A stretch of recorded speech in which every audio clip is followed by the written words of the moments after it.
Bonjour à toutes et à tous. Merci beaucoup d'être réunis et d'être présents pour cette journée, ce 3e symposium de la chaire Qualité et Expérience Client de La Poste. Je vais laisser chacun des intervenants invités, le soin de se présenter. J'ai la super chouette responsabilité que de lancer la journée, c'est chose faite. Il est 9h30 et quelques minutes, nous sommes quasiment parfaits au niveau du timing. Et je me présente, je vais être votre maîtresse de cérémonie, je vais annoncer les intervenants divers et variés et timer autant que faire se peut la journée qui a été savamment préparée pour vous. Je suis Adeline Fédrizi, je suis associée d'un cabinet de conseil en management de la qualité, de projet, de la relation client, qui accompagne depuis une vingtaine d'années ses clients dans leurs projets. Et à côté de cela, je suis aussi une ancienne, en fait, c'est ce que je voulais vous dire. Je suis issue d'un master, promotion 2005-2006, qui était déjà porté par l'Alliance Sup de Vente et l'ISM IAE de l'UVSQ. Monsieur Mourad Atarsa, qui interviendra par la suite, était mon responsable de master. Et j'ai été prise par la passion du management de la qualité, de la relation client, des projets. On parlait de passion tout à l'heure autour du café déjà. Donc je suis très honorée de lancer cette journée. Et ce qui m'a interpellée, parce qu'on m'a dit de dire quelques mots sur le programme, c'est que si la passion demeure, je crois que tous ici qui avez fait l'effort de venir pour partager vos projets, vos visions, vos travaux, nous sommes tous animés par cette passion, cet intérêt pour nos métiers.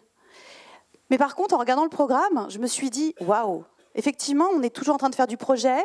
Je pense à vous, les étudiants que j'accompagne depuis 1 an ou 2 maintenant. On fait du projet, on est orienté client, on est orienté collaborateur. Mais effectivement, il y a 15 ou 20 ans, parce qu'il faut bien l'avouer, c'était il y a 15 ou 20 ans, on ne parlait pas d'intelligence artificielle. On ne parlait pas d'expérience client. On parlait encore moins d'expérience collaborateur, de symétrie des attentions, d'empreinte relationnelle. C'est pour ça que je suis très honorée et surtout très intéressée que de lancer cette journée. Allez, c'est parti. Et j'invite à présent Véronique Debenfeld, directrice de l'école Sup de Vente, pour nous dire un petit mot d'accueil et de démarrage de la journée.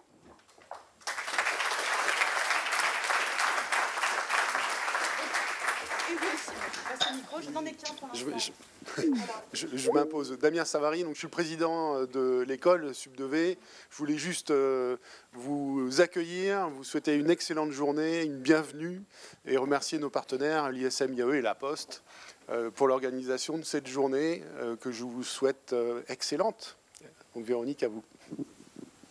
Merci.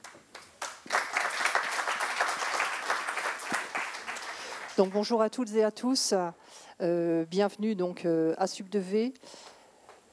C'est en fait avec un immense honneur que j'ai le plaisir de vous accueillir ici.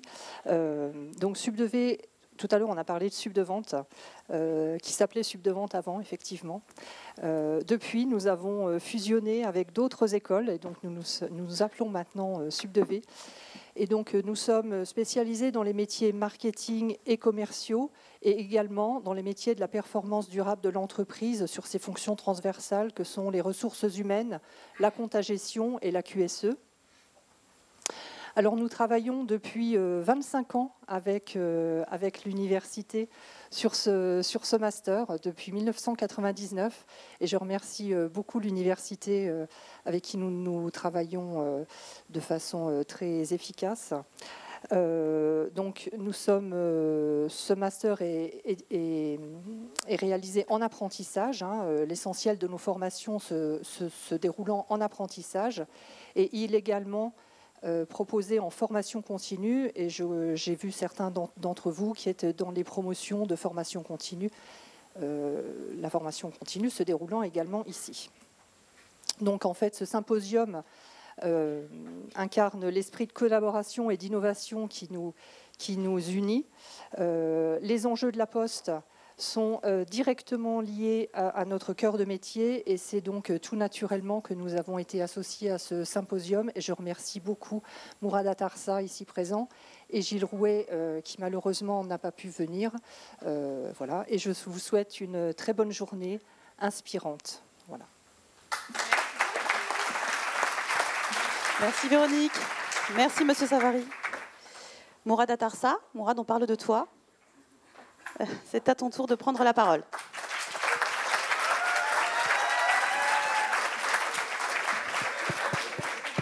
C'est bon ? Bien. Écoutez, merci pour votre présence. Bienvenue donc à Sub2V et à l'Institut supérieur de management, donc l'IAE de Versailles-Saint-Quentin. Donc nous co-organisons dans le cadre des activités de la chaire donc UVSQ La Poste, donc qualité et expérience client, ce 3e symposium. Juste quelques mots. Donc Véronique a parlé effectivement de Sub2V. Donc nous sommes de l'IAE, donc l'Université de Versailles-Saint-Quentin. Malheureusement, Gilles Rouet, notre directeur, ne pouvait pas être présent avec nous aujourd'hui. Il a une formation et donc voilà, la formation et les usagers, nos usagers effectivement priment. Et donc j'ai dit quelques mots en son nom. Donc nous sommes ravis de participer donc à ces activités de la chaire et à cette dynamique lancée par la Poste autour de ces thématiques de la qualité et de l'expérience client. La chaire a été lancée en 2018, à l'initiative de la branche service courrier colis du groupe La Poste, et je suis très ravi et honoré que M. Dorge soit présent avec nous. Donc ça montre l'intérêt que cette entreprise donc accorde à ces thématiques. Nous avons donc depuis 2018 lancé donc un certain nombre de travaux, et donc notamment cette manifestation, donc ce symposium qui se veut être à la croisée de l'expérience des entreprises autour de ces questions de la qualité et de l'expérience client, mais aussi de travaux académiques, donc de recherche universitaire. Et c'est pour ça que lors de cette journée, il va y avoir un certain nombre de tables rondes et de discussions et d'échanges entre, d'une part, des praticiens donc, qui vont venir partager leurs expériences et des universitaires qui vont apporter un éclairage sur ces thématiques, un certain nombre de mises en perspective de l'ensemble de ces thématiques. Dans le cadre de cette chaire, nous avons également lancé un programme de formation et nous accompagnons des postiers donc, du groupe La Poste justement sur ces questions. Et je suis ravi aussi de voir que la 5e promotion donc, est ici dans cet amphithéâtre. Voilà. Donc, on n'entend pas ce que dit l'intervenant. Et donc nous avons donc une formation qui permet donc aux postiers d'obtenir le master marketing et management de la relation client, digital et qualité, au même titre que les étudiants de la formation initiale dont Véronique a parlé et qui sont aussi présents dans la salle, et je voulais aussi les saluer parce qu'ils sont très...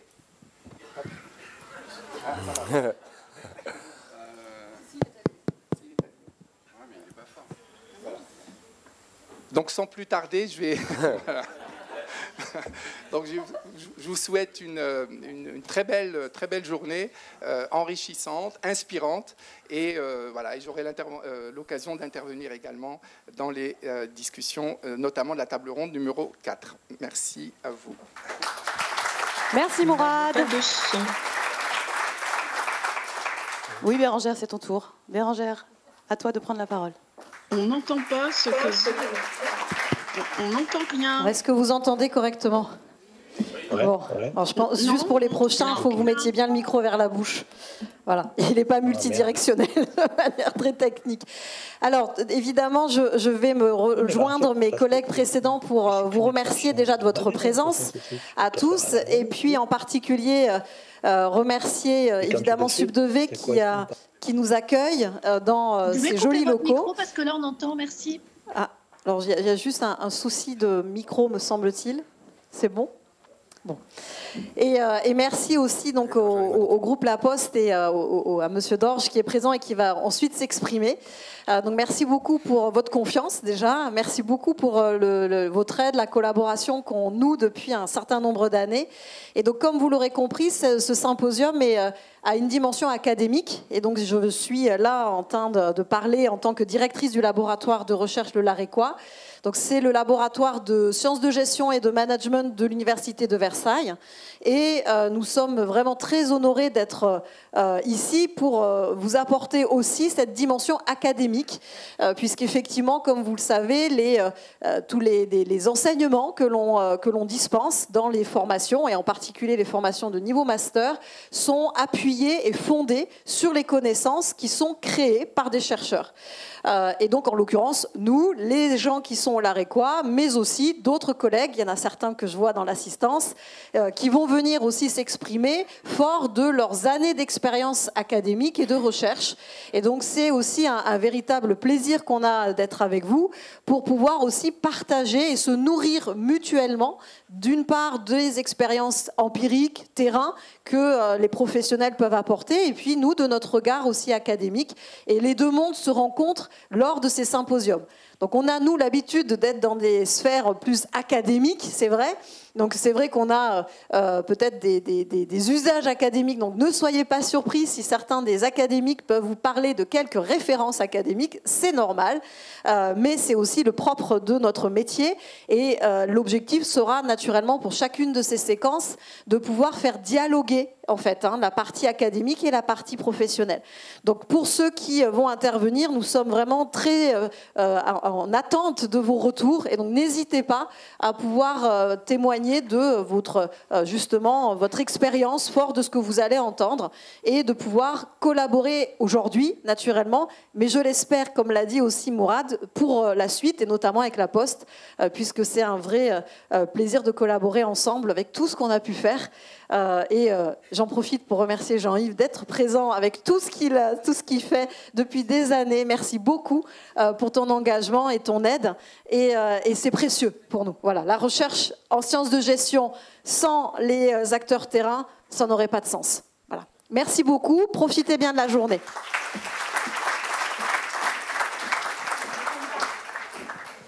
Merci beaucoup Bérangère. Oui, c'est parfait. Waouh. Et maintenant, parce que tout le monde en parle et tout le monde l'attend, Monsieur Dorge, c'est à vous. Je vous laisse la parole.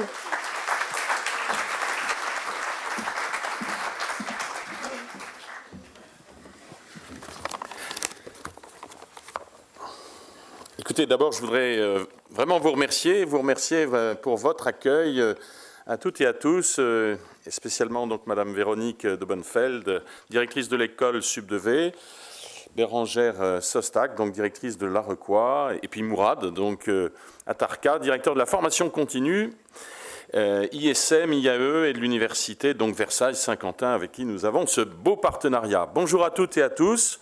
Je salue spécialement les étudiantes et les étudiants qui aussi ont préparé, qui organisent ce symposium, tous nos partenaires, et puis bien sûr les postières et les postiers qui sont dans la salle. Et puis, bien sûr, je salue toutes les personnes qui sont connectées à distance. Nous avons les directeurs exécutifs et beaucoup de dirigeants, de cadres stratégiques, notamment de la filière qualité aussi, qui sont en lien à distance. On aura l'occasion d'écouter les échanges, les questions et de réagir donc via le chat. Alors je me réjouis d'ouvrir ce troisième symposium La Poste Université Versailles Saint-Quentin au nom du groupe La Poste et plus particulièrement donc au nom de la branche service courrier colis.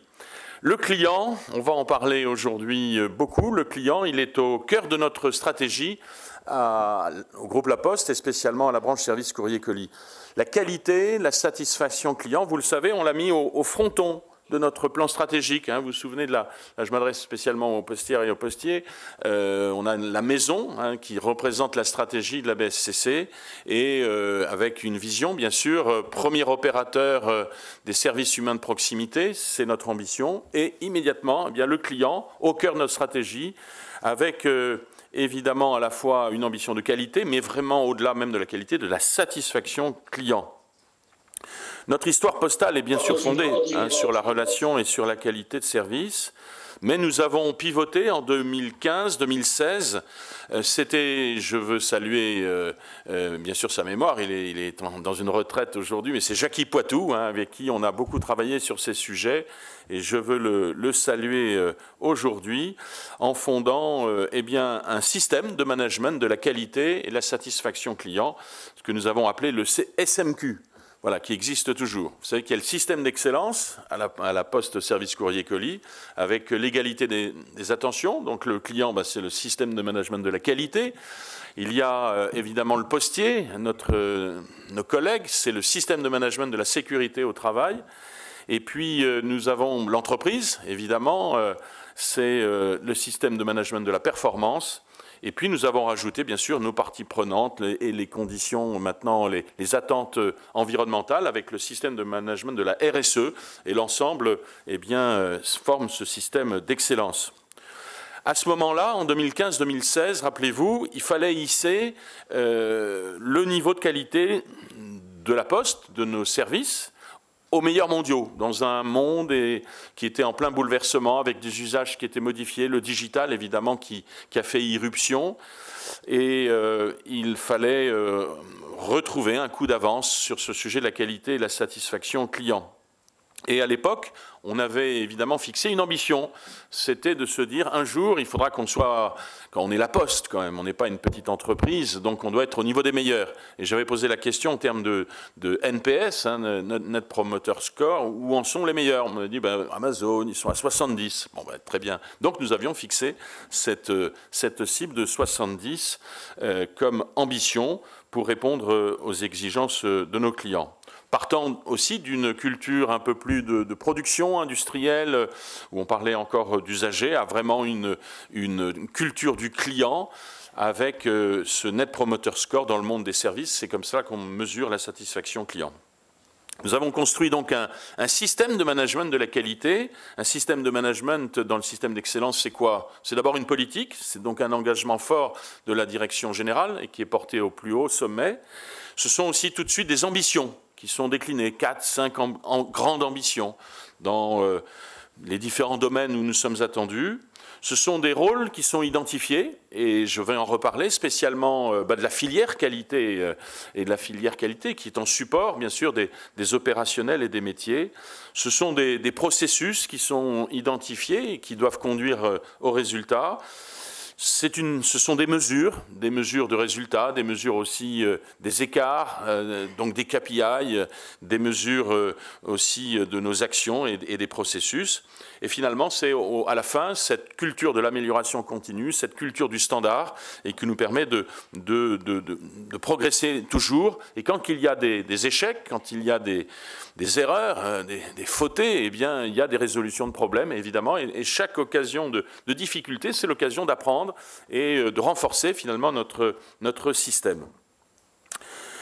Alors, le résultat a progressé et je m'en félicite. On a consolidé ces résultats en 2023 avec François Coppignot, Lisiane Chen qui ont remplacé Jackie Poitou. Et je veux le dire, nous avons progressé très très sensiblement par toutes ces actions de fond. Si je prends le NPS courrier, il est à 46 aujourd'hui, donc on est sur le chemin, on n'est pas encore à 70 sur la distribution du courrier, mais on a progressé. On était, on se le rappelle, à 12 à peu près il y a 3 ans. Sur le colis, on est maintenant à 67 sur cette année 2023, ce qui montre que c'était possible. Et on s'en parlait avec Lisiane encore tout à l'heure. Les premières semaines de 2024 sont très encourageantes puisqu'on flirte avec un score de 70. Alors, il n'y a pas que le NPS, je veux tout de suite le dire. Et au-delà des NPS, qui est une mesure un peu générale, évidemment, il y a dans nos revues qualité, eh bien, aussi des accidents, des problèmes que nous rencontrons. Et voilà, il y en a eu encore quelques-uns ces dernières semaines qu'on est en train de régler. Mais en tout cas, si on ne regarde pas les problèmes, il n'y a aucune chance, évidemment, de les régler. Pour arriver à tout cela, pour moi, il y a aussi trois axes importants qui doivent structurer notre action dans une entreprise comme celle de la Poste. Le premier axe, c'est bien sûr d'avoir des processus qui soient fiables, qui soient robustes, avec des ressources qui sont en place. et finalement, voilà, un système qui est fiable et qui est robuste et qui permet de conduire au résultat. Le deuxième axe, c'est l'axe qualité finalement que nous produisons tous les jours, c'est l'axe de l'excellence opérationnelle. Et puis le troisième axe, et on va en parler beaucoup aujourd'hui, il ne suffit pas d'avoir finalement ces processus qui sont en place et qui permettent d'arriver au résultat, d'avoir une excellence opérationnelle, mais il faut que ça soit perçu aussi par nos clients comme étant tout à fait satisfaisant. C'est tout le champ de l'expérience client, c'est tout le champ de effectivement la relation client, c'est le champ aussi de la mémoire et finalement de ce dont nous allons parler tout à l'heure.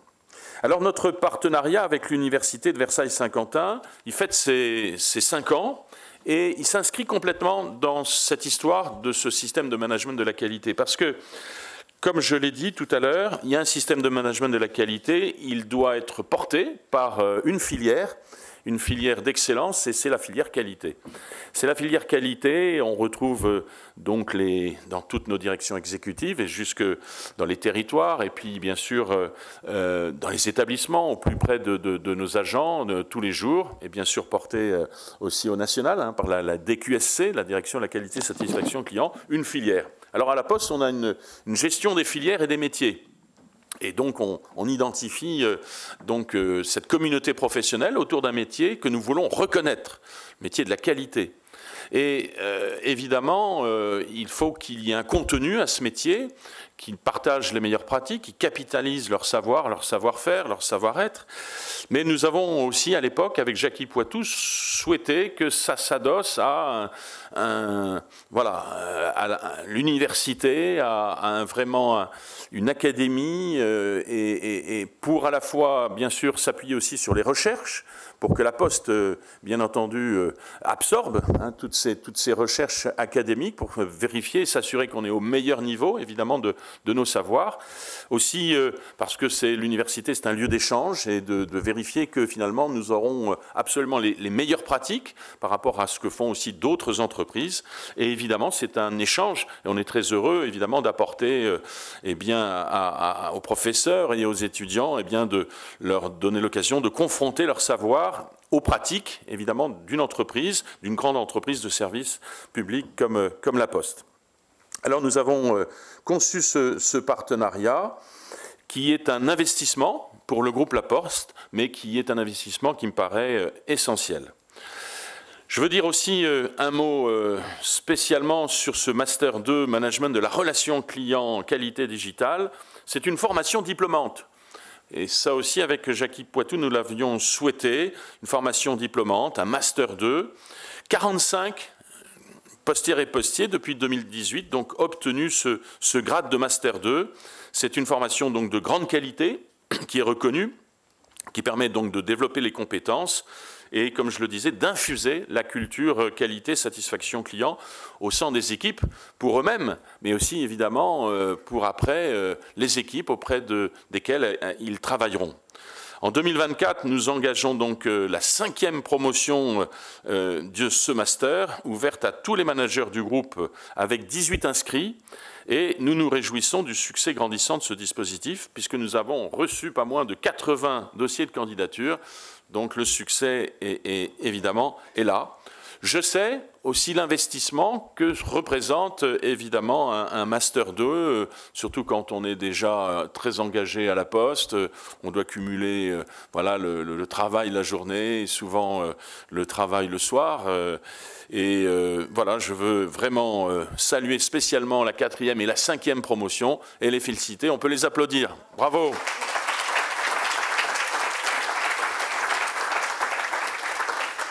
Alors le programme proposé aujourd'hui, on a travaillé tout cela autour de 4 séquences. Évidemment, chaque année, il y a des séquences nouvelles avec de nouveaux thèmes qui apparaissent. 4 thématiques. La première, c'est finalement les thématiques autour des nouveaux modèles d'affaires basés sur l'expérience client et la relation client.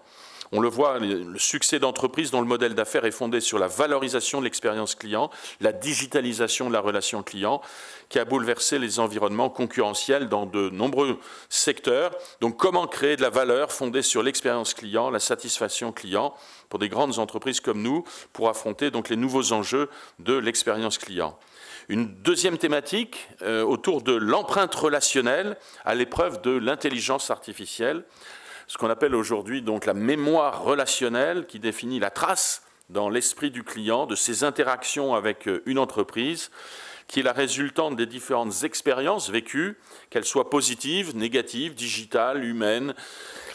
Quel est l'impact aussi de l'intelligence artificielle, des réseaux sociaux, et comment faire de la mémoire relationnelle un atout pour l'entreprise. Deuxième thématique. Troisième thématique, ça rejoint le système d'excellence, c'est l'expérience client face à l'expérience collaborateur. On le sait, les managers, les collaborateurs dans des grandes entreprises de services jouent un rôle clé dans le déploiement des stratégies centrées sur le client. Les collaborateurs au contact des clients sont les ambassadeurs des valeurs de l'entreprise. Ils peuvent aussi, au contraire, saper la vision qu'ont les clients de notre entreprise et la relation de confiance à cet égard. Et puis enfin, quatrième thématique qu'on abordera, c'est la gestion responsable et durable de la relation client, avec bien sûr les principes de RSE qui font désormais partie intégrante de toute politique de l'entreprise. Les attentes des clients ne sont pas seulement d'ordre expérientiel, elles le sont aussi au niveau des valeurs et des pratiques. Est-ce qu'une entreprise, d'ailleurs la Poste est une entreprise à mission aujourd'hui, et évidemment les messages et les valeurs que nous promouvons et la manière dont nous sommes engagés sur les sujets environnementaux, sociétaux, sociaux, et comment nous nous engageons de la société tout entière. Évidemment, ça fait partie de ce sujet aujourd'hui, la relation client. Voilà, 4 thématiques qu'on aura l'occasion d'aborder. Et bien sûr, ce sera mon mot de la fin, nous aurons à cœur, dans toutes ces réflexions sur tous ces sujets, de penser toujours à nos collègues postières et postiers, spécialement nos agents, qui au quotidien servent nos clients. Et nous sommes là évidemment pour les servir, les postières et les postiers. Je pense à nos facteurs et factrices qui en ce moment sont en train de travailler. Donc si nous sommes là, c'est aussi parce que nous sommes à leur service et parce qu'ils sont eux-mêmes au service de nos clients. Merci.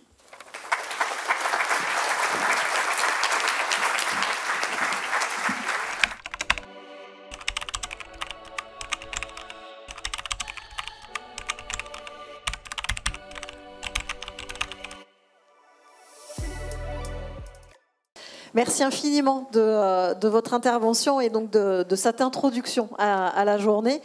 Donc pour que vous puissiez tous un peu comprendre le déroulé comme vous l'avez saisi, et merci d'avoir rappelé à juste titre le déroulé, donc tout l'ensemble des séquences qui vont avoir lieu. Donc on a prévu une première séquence qui va être un petit peu plus focalisée sur les questions de business model. Sur cette question-là, en fait, on a sollicité le regard de 2 nouvelles personnes, et on laissera Monsieur Dorge aussi s'exprimer, si vous le voulez bien, en écho ou en réaction aussi de ce qui pourrait être dit. Donc on va avoir le plaisir d'écouter le professeur Wieser qui se présentera un tout petit peu plus après, parce qu'il va prendre la parole. Donc par le titre, vous aurez compris mon sous-entendu, c'est que c'est un académique. Donc il va vous parler un petit peu plus depuis sa casquette académique, avec une spécificité sur laquelle je vous laisserai revenir. C'est que donc il est d'abord peut-être un peu plus c'est un ingénieur à la base, si je ne me dis pas de bêtises, et il va ensuite s'orienter sur des questions de management. Donc c'est la raison pour laquelle on lui a demandé d'intervenir, parce qu'il maille finalement ce double regard.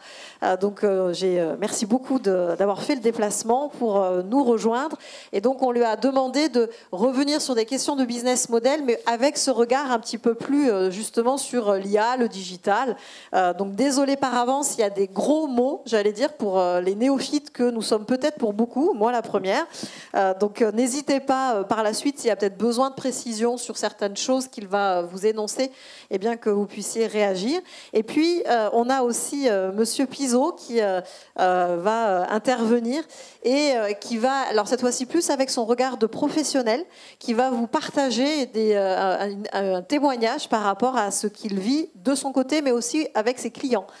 Donc je vous laisserai ensuite aussi vous présenter plus en détail. Et donc l'intérêt ici, vous l'aurez compris, c'est de coupler ce double regard. Donc à l'issue des deux interventions, ce que je vous proposerai, c'est peut-être, Monsieur Dorge, si vous avez tout de suite des éléments que vous avez envie de partager au regard de ce qui aura pu être dit, tant sur le plan académique que sur le plan plus professionnel et de la branche, dont vous êtes le directeur général. Et naturellement, on vous laissera aussi la place pour poser des questions. Donc, on sait qu'il y a des gens qui sont de l'autre côté de l'ordinateur. Donc, si vous avez des questions, là, je m'adresse à ceux qui ne sont pas avec nous. Si vous avez des interrogations et des questions, on peut tout à fait les partager. Donc, on peut lire les questions et se débrouiller pour quand même vous répondre. Voilà. Donc, ça, c'est juste pour vous expliquer le déroulé. Et donc, je vais commencer par vous inviter à aller au pupitre, si vous voulez bien.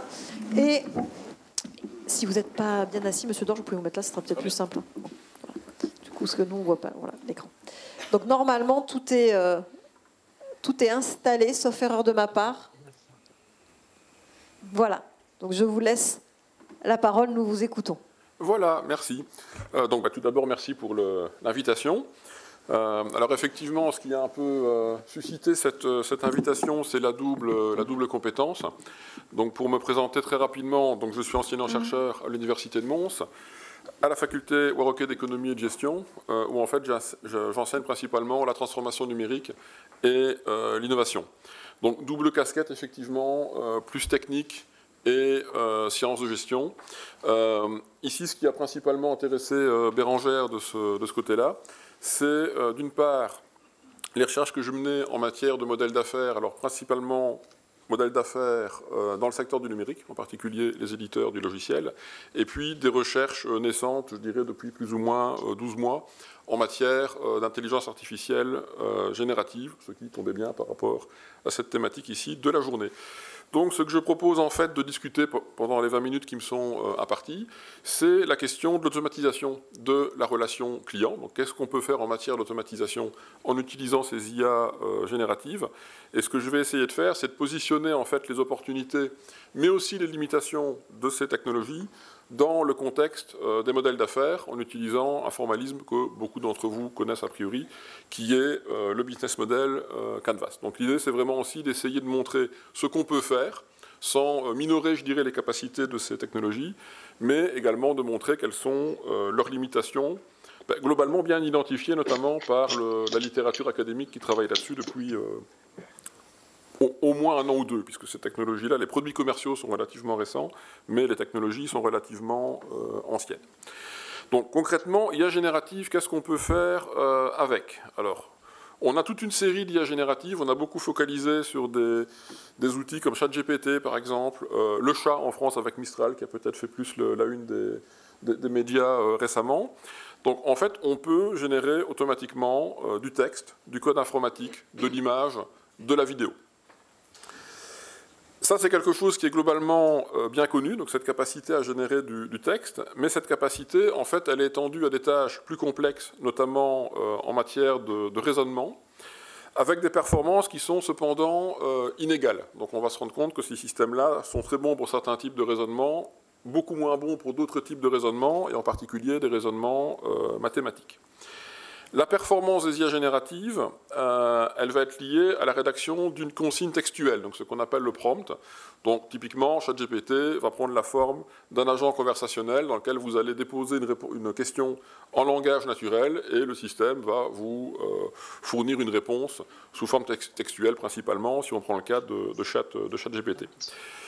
Alors, ce qui est un peu piégeux dans cette manière d'interagir avec l'agent conversationnel, c'est qu'en pratique, cette manière de l'interroger paraît très simple, et donc ça a l'apparence de la simplicité.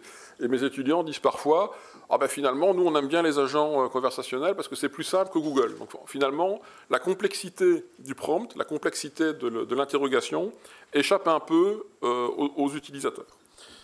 Alors, on va retrouver des méthodes d'interrogation relativement simples avec ce que j'appellerais des méthodes de consultant. On va vous suggérer de donner un rôle à l'intelligence artificielle, de lui affecter une tâche, un format de réponse. Donc là, on est sur des types de prompts déjà un peu structurés, mais relativement simples. Et puis, les académiques, les chercheurs travaillent actuellement sur des techniques d'interrogation plus sophistiquées, notamment lorsqu'il s'agit de rentrer dans de la résolution de problèmes. Donc ça, c'est peut-être un premier point à avoir à l'esprit, une apparence de simplicité de ces systèmes, mais à l'usage, malgré tout, une certaine complexité si on veut atteindre de bons résultats en termes de génération de texte ou de tenue de raisonnement ou de résolution de problèmes. Alors, il y a des capacités qui sont indéniables, il y a aussi toute une série de problèmes qui sont associés à ces IA et dont on doit avoir conscience à partir du moment où on les déploie dans une organisation. Donc organisation, ça peut être une administration ou ça peut être une entreprise privée, peu importe dans ce cas-ci.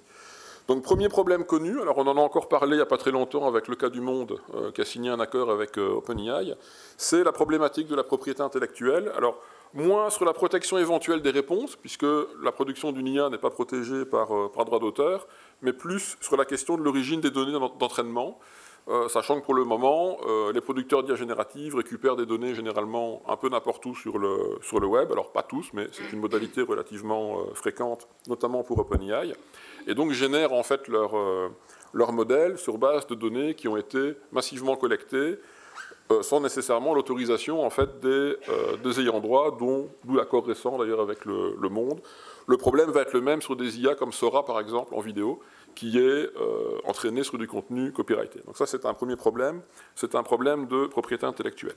Vous avez un deuxième problème qui est un problème de fiabilité en fait, des réponses et des raisonnements qui sont tenus par les IA génératives. Alors le terme qui est utilisé en recherche, c'est le terme hallucination. On va parler en fait d'hallucination quand l'IA invente des faits, produit également des raisonnements qui sont faux. Et en fait, en fonction de la technologie d'IA générative que vous allez utiliser, vous avez un problème d'hallucination qui est plus ou moins prononcé.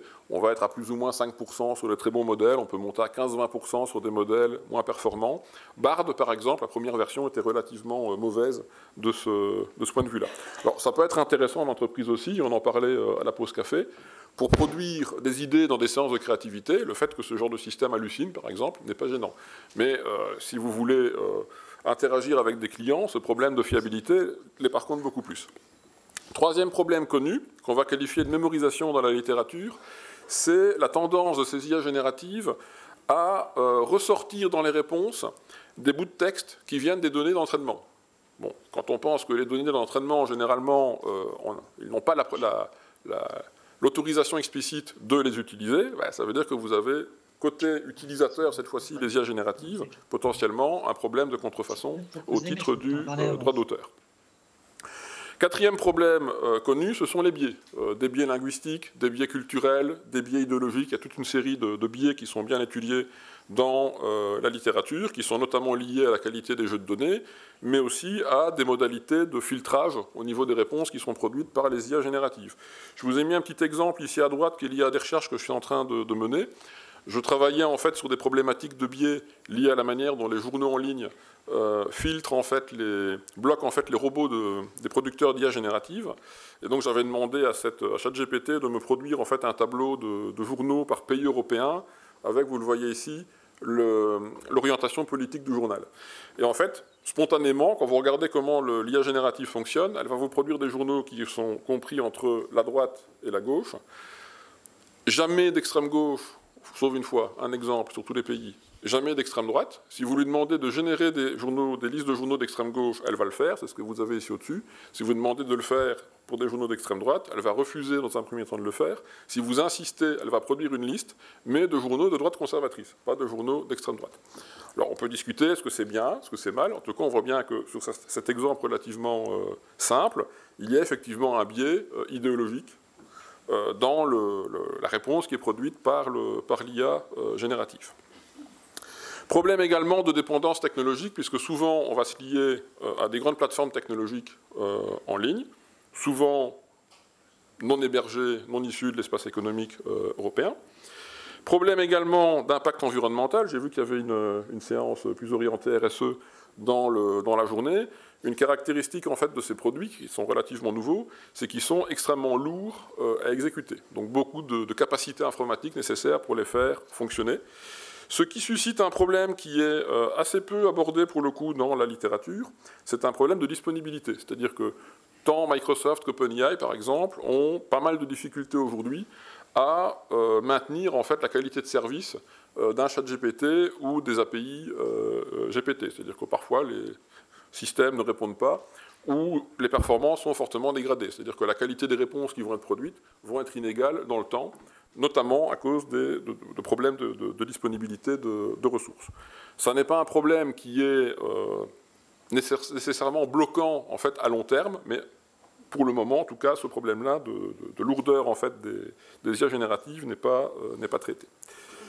Quand on veut les déployer, en pratique, on a différentes modalités de déploiement de ces systèmes. Une première grosse modalité, c'est de les héberger en fait, dans des clouds publics. Donc là, on va principalement s'appuyer sur des grandes infrastructures, OpenAI, Microsoft, Google, avec un accès qui va se faire soit par agent conversationnel, c'est celui qu'on connaît la plupart du temps, soit en utilisant des interfaces de programmation d'applications. Donc l'intérêt des API, c'est qu'on va pouvoir s'appuyer sur une IA générative dans une application qui est développée par l'entreprise. En fait. Donc on ne va pas voir directement les services d'OpenAI ou de Mistral par derrière. En fait, c'est l'application que vous développez qui va interagir avec les services de ces prestataires. On a également une possibilité qui est peut-être un peu moins couverte aujourd'hui, c'est la possibilité en fait d'installer ces technologies en local. Donc ces technologies, ce sont des modèles ouverts, des plateformes d'exécution, des agents conversationnels locaux, ce qui va permettre d'avoir plus de maîtrise en fait sur les outils qui sont déployés, d'éventuellement pouvoir plus facilement aussi les auditer, les spécialiser et garantir la confidentialité de l'information qui est traitée, notamment quand vous traitez des données clients, par exemple, veillez à ce qu'elles restent dans un environnement qui est davantage contrôlé, protégé, conforme à la législation.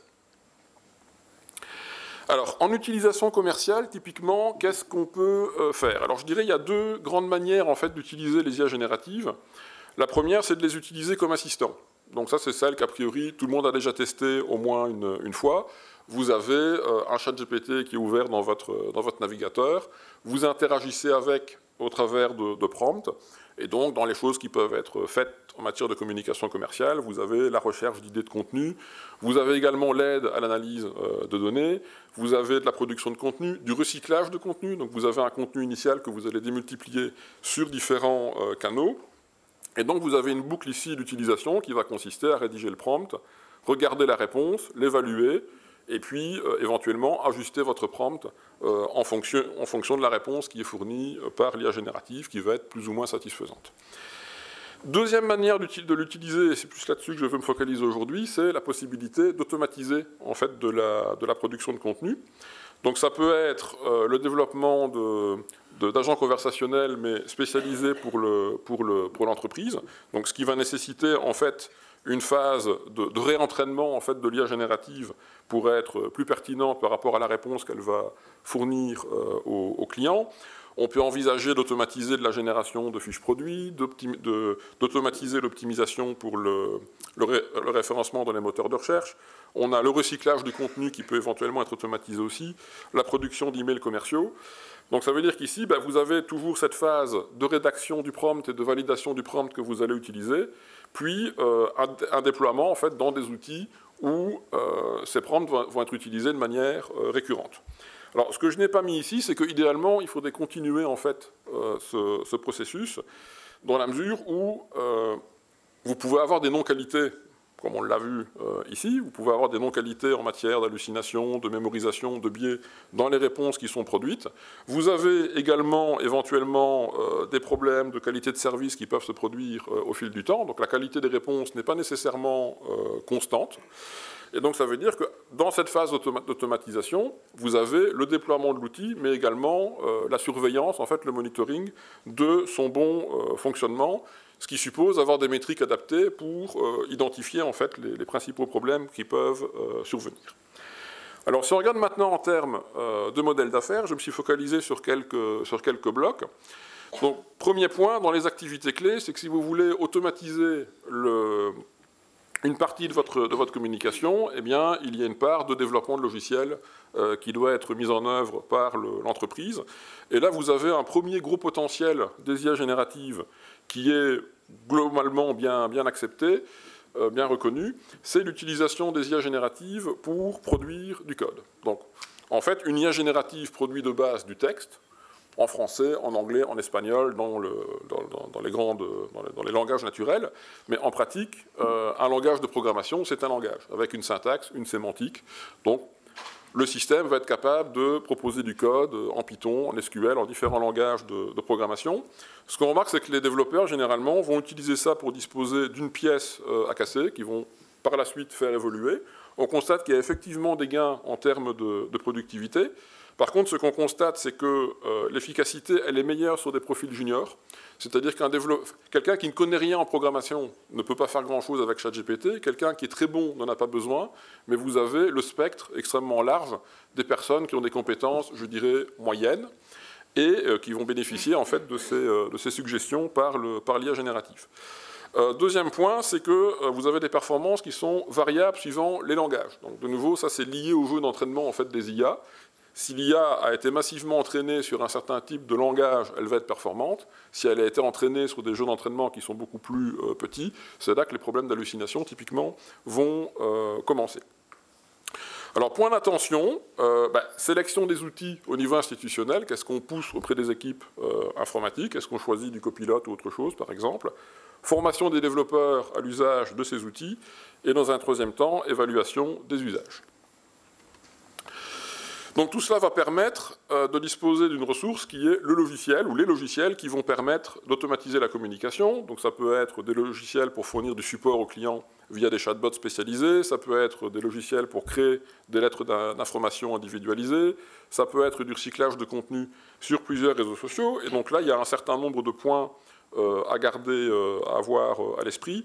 Premièrement, la dépendance à des API externes. Donc c'est vraiment la question du lock-in, c'est que vous vous liez en fait à des technologies qui ne sont pas hébergées chez vous, qui sont liées à des prestataires externes, parfois hors espace économique européen, ce qui a des implications au niveau RGPD, mais aussi avec des durées de vie commerciales qui sont incertaines pour le moment. Que faites-vous si les formats techniques ou si les offres commerciales d'OpenAI ou d'autres prestataires évoluent fondamentalement au fil du temps, par exemple. Deuxièmement, vous avez une question en matière de coût. Donc si vous passez typiquement par des prestataires externes type OpenAI, en fait la tarification, lorsque vous intégrez le modèle d'IA générative d'OpenAI dans une application, la tarification, elle se fait à la requête. Donc plus vous l'utilisez, plus ça va vous coûter cher. Donc vous avez une question des modalités d'usage de ce type de modèle. Est-ce que vous internalisez en fait ces systèmes-là, ça va vous coûter un peu plus cher au départ, mais vous contrôlez un peu plus l'évolution de la technologie, ou est-ce que vous passez par des services externes avec, premièrement, la dépendance que ça va entraîner, et deuxièmement, une croissance des coûts qui peut devenir relativement importante si vous en faites un usage régulier. Et la troisième chose, et donc ça c'est principalement lié au point précédent, c'est le fait d'utiliser l'IA générative pour produire des applications, c'est quid de la maintenance de code qui ont été produits avec des IA. Donc ceux qui suivent un peu les projets informatiques savent que de la reprise de code, c'est quelque chose d'extrêmement compliqué et que généralement les prestataires n'aiment pas. Donc quand vous avez écrit un code par vous-même, le reprendre, c'est facile. Demander à un tiers de reprendre votre code, généralement, il n'aime pas trop, ou s'il le fait, le prix est en conséquence. Ici, finalement, c'est de la programmation par pair. En fait, vous travaillez avec un pair qui est l'IA générative, donc pair-PIR, qui est l'IA générative, et donc vous devez maintenir du code qui a été quelque part produit par quelqu'un d'autre. Donc qu'est-ce que ça implique en termes de qualité de code, et notamment de maintenance au fil du temps? Ça, par contre, ça reste une question qui est, à mon sens, largement en suspens aujourd'hui. Donc, je le disais, une question de coût. Hein, donc là, on revient à des problématiques assez classiques de coût total de possession, avec des des catégories de coûts qui ne vont pas être les mêmes suivant les choix que vous allez faire, donc suivant qu'on va internaliser par exemple ces systèmes-là ou suivant qu'on va en grosse partie les externaliser. Si vous internalisez, vous allez avoir des coûts d'acquisition qui vont être probablement plus importants en termes de mise en place de solutions. Si vous externalisez, vous allez davantage avoir de coûts d'usage, en particulier parce que les API auxquels vous allez accéder sont facturés à l'utilisation. Et puis vous avez évidemment vos coûts d'intégration dans les pratiques, avec la formation des utilisateurs et la formation des développeurs. Comment interagir tout d'abord, comment collaborer avec une IA générative, ça c'est une première question, mais également quelle technologie choisir. Et là je pense qu'un des problèmes typiquement qui va assez rapidement survenir compte tenu de la lourdeur de ces technologies, c'est les bons choix techniques de type d'outils d'intelligence artificielle. Une tentation aujourd'hui c'est de se dire qui peut le plus, peut le moins. Donc un grand modèle de langage, typiquement, est capable de tout faire, y compris des choses simples, mais avec un poids en termes de ressources nécessaires pour l'exécution extrêmement important. Donc l'idée, c'est plutôt d'essayer de choisir les bons outils pour les bons usages, et donc de réserver les grands modèles de langage à des usages qui nécessitent effectivement les performances de ce type de technologie. Donc finalement, si on veut optimiser les coûts d'usage, on peut internaliser si on a un flux régulier de demandes ou si on a la possibilité de regrouper en fait par lot les demandes. Par contre, on va plutôt externaliser si on a un flux irrégulier de requêtes ou si on est plutôt dans une étape de preuve de concept où on veut évaluer la technologie. Le fait de partir sur l'équipe de développement de Mistral ou d'OpenAI peut être une manière d'assez rapidement mettre un pied à l'étrier.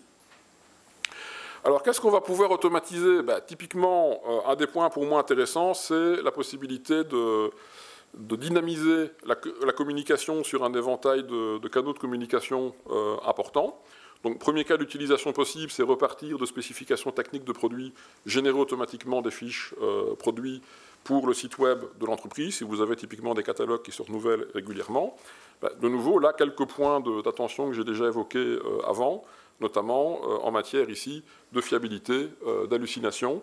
Donc vous allez toujours avoir un contenu qui, syntaxiquement parlant, va être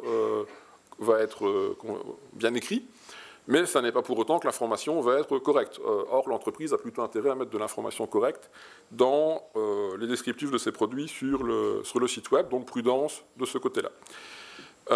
Deuxième cas d'utilisation, multiplier les canaux de communication sur base d'un contenu qui est préalablement validé. Le fait qu'on parte d'un contenu préalablement validé va probablement limiter ce phénomène d'hallucination, mais sans annuler totalement le risque. Pour moi, l'avantage de ce type d'approche, c'est que, premièrement, on peut alimenter les réseaux sociaux avec un flux régulier de messages. Donc, pour l'engagement, ça va être bon.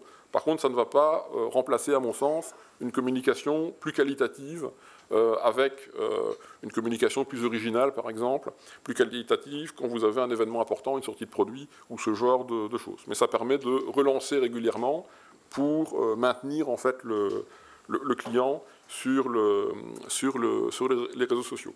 Ça peut permettre aussi de communiquer efficacement vers des niches étroites. Et ici, je fais référence à deux consultants qui avaient bien compris où nous amèneraient les technologies informatiques il y a déjà de cela à peu près 25 ans, c'est Papers et Rogers, qui traitaient de marketing one-to-one, c'est-à-dire de marketing, alors même pas de niche étroite, mais un marketing individualisé, où toute la communication en fait, va être basée sur une double relation d'apprentissage entre ce dont le client a besoin et ce que l'entreprise peut lui proposer.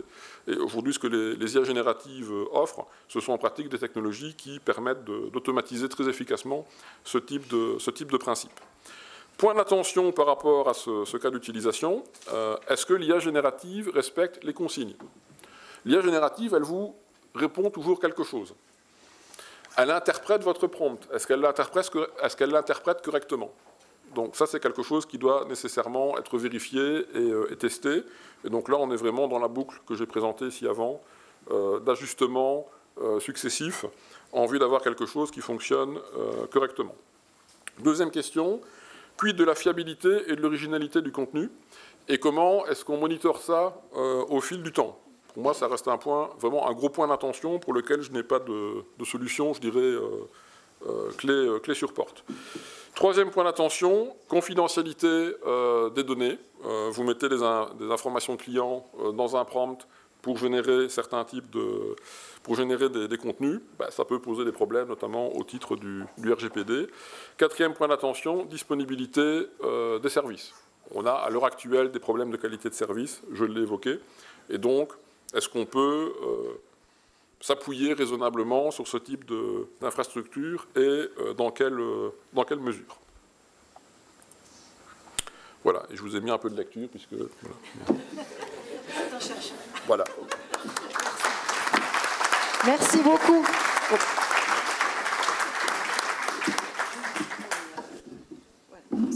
Merci beaucoup pour l'intervention et merci d'être revenu sur ce paradoxe auquel on peut être confronté d'avoir une apparence de simplicité et quelle complexité il y a derrière que les gens ne soupçonnent pas.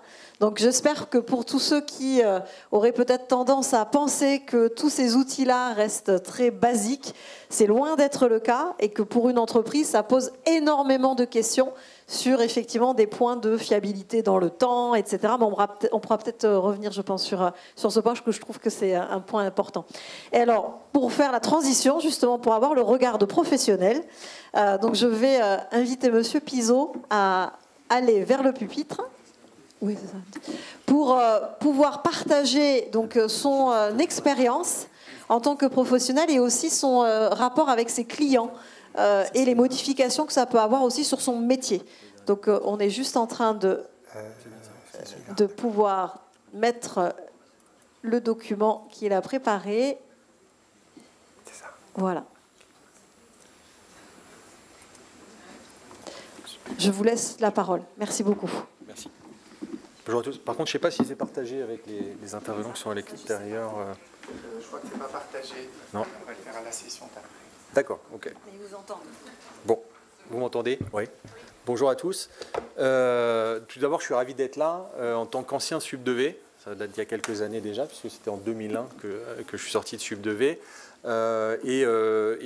J'ai donc mis en pratique un certain nombre de mes enseignements. Donc, pour ceux qui se posent la question quand on est étudiant de penser est-ce que tout ce que racontent les académiciens va vraiment me servir dans le futur, la réponse est oui, mais vous verrez qu'en fait il faut l'appliquer et puis l'exploiter avec le temps. Et finalement, quels que soient les métiers qu'on exerce, toute l'académie, enfin tout ce qui est académique que vous allez bénéficier vous sera utile, quel que soit le métier que vous exercez dans le temps, et vous le verrez, je pense, dans le futur. Konica Minolta est aussi un partenaire d'ailleurs Sub2V, a signé un partenariat pour recruter des étudiants dans les métiers de la vente. Donc voilà, ça a plusieurs titres. Je suis ravi d'être là aujourd'hui avec vous. Et ça me fait un peu bizarre de reparler devant des étudiants, puisque ça fait quelques années que j'ai plutôt l'habitude de parler devant des clients.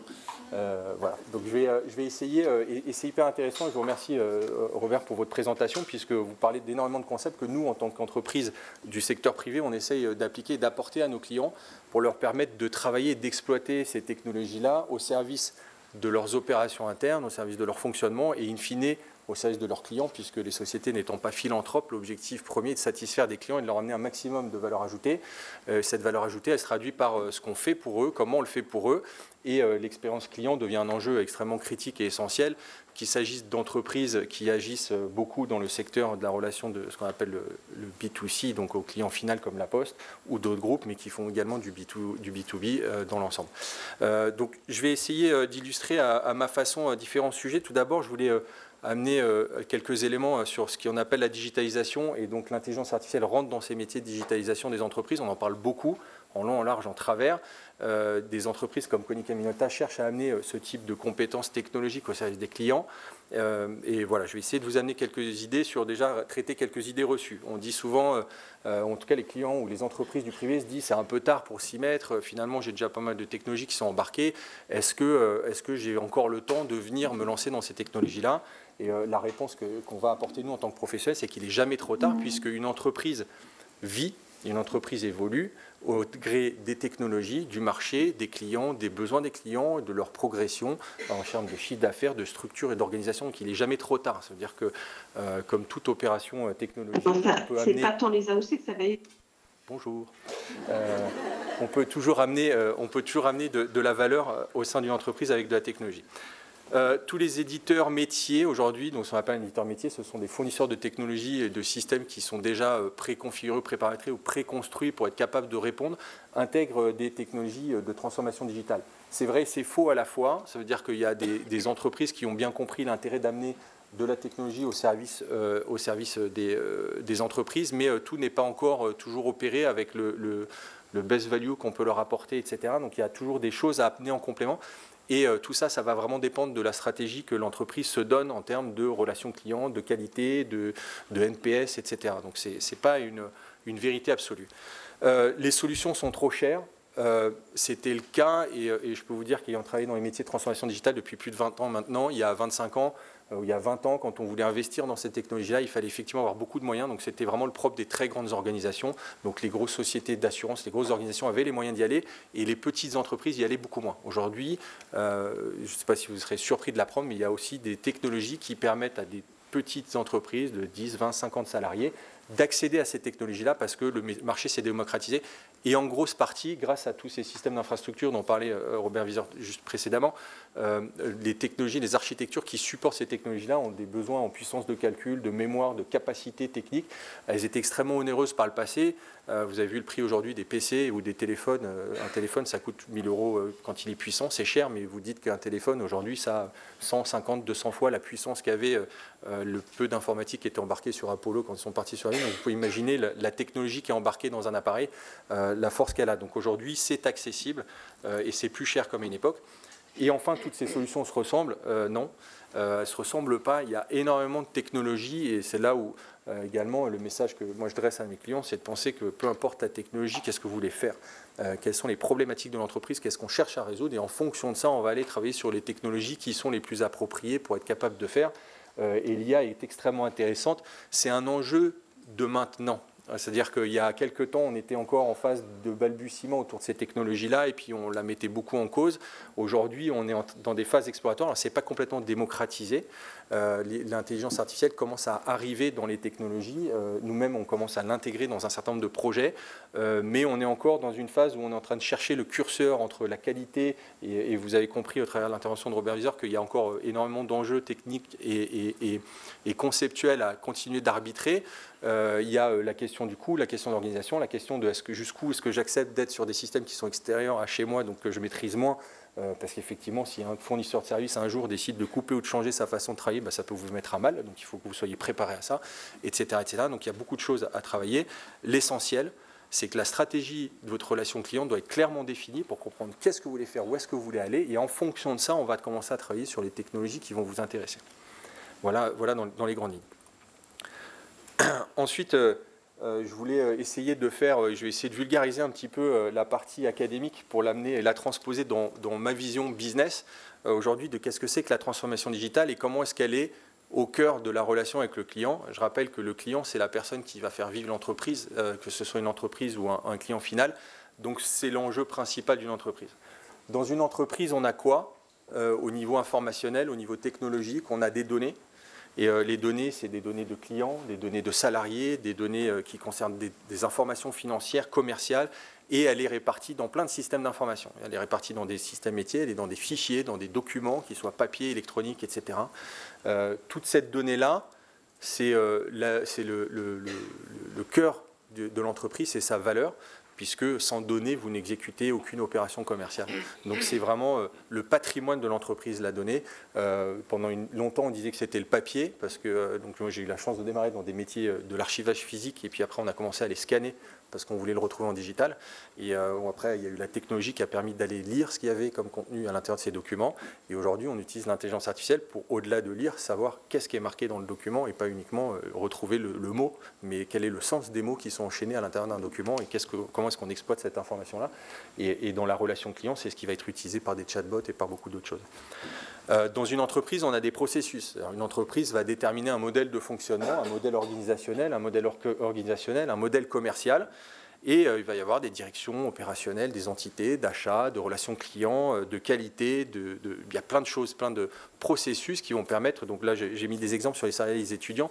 Aujourd'hui on fait beaucoup de transformation digitale dans les établissements de formation et notamment pourquoi? Parce que on est devenu en partie des opérations commerciales également parce qu'il faut recruter des étudiants, il y a des contrats d'apprentissage lorsqu'on fait de l'apprentissage, il y a des financements extérieurs, il y a des documents, des dossiers à compléter, il faut valider, il faut être l'ensemble doit être bien coordonné pour être capable de processer tout ça et d'avoir in fine des étudiants qui sont assis dans une salle devant des professeurs à apprendre des choses pour aller ensuite faire leur métier. Donc on a des processus d'entreprise, donc eux ils doivent définir c'est des process, donc ils sont plus ou moins structurés dans des entreprises, plus ou moins dynamiques, et encore une fois, d'un côté comme de l'autre, je vous rappelle, ce sont des informations qui vivent, donc l'entreprise doit vivre avec ces informations-là, elle doit vivre avec le temps, et doit être capable d'évoluer. C'est là que la technologie peut rentrer en ligne de compte.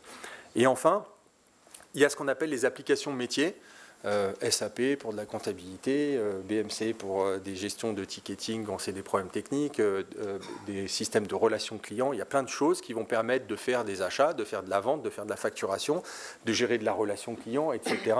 Un CRM, des sites web, il y a énormément de choses. Donc, quand on enchaîne un petit peu tout ça, et ben là, on a un fonctionnement d'entreprise. Donc là, c'est l'ADN, c'est la sève de l'entreprise. Tout ça circule, fonctionne, etc.